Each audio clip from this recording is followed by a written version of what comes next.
પણ કાલે અખતરો કરજો સાહેબ, આ ચારે ચાર શક્તિની પરીક્ષા કરજો. ઘરમાં માં બેઠી હોય તો માને કહેજો કે માં કાલે અમદાવાદ જાઉં છું, તારા માટે હું લઈ આવું?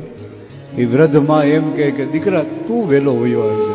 બા હાડલો લઈ આવું તો કે હવે હાડલા પહેરીને મારે ક્યાં જવું, તું વેલો વયો આવજે. અને રાતના 3ની બસમાં તમે આવો મિત્રો, નહીં માનો, આખું ઘર હોઈ ગયું હશે પણ અંધારી કોઠડીમાં હાથમાં માળા લઈ અને 60 વર્ષની વૃદ્ધમાં જાગતી હશે, હજી નો આવ્યો, હજી નો આવ્યો, હજી નો આવ્યો. આ માં. તમે બેનને પૂછો કે બેન તારે શું જોઈએ છે, બેન એમ કે કાંઈ નહીં.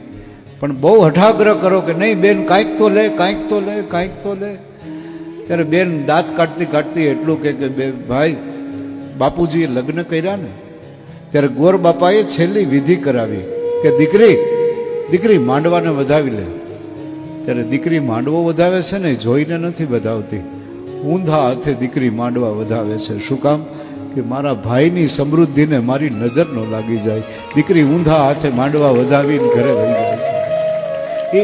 એ ભાઈ બેનને એમ કે તારે શું જોઈએ કે, પણ છતાં ભાઈ તારે દેવું હોય ને તો મારે ઘરે રૂડો અવસર હોય ને,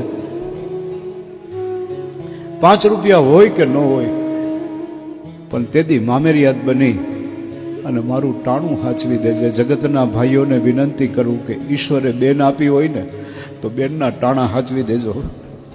કરોડો દિવાળીઓ બેનું મુબારક કરી દે તમારી ઉપર. તમે પત્નીને પૂછો કે તારે શું જોઈએ છે તો પત્ની એમ કહે કે તે શેથામાં સિંદૂર પૂર્યું ત્યારે ગંગા મૈયા પાસે માગી લીધું. શું માગી લીધું? કે જબ તક ગંગા મૈયા તુજ મેં પાની રહે, મેરે સજના તેરી જિંદગાની રહે. માં દીકરા માટે જીવે, બેન છે ભાઈ માટે જીવે, પત્ની પતિ માટે જીવે.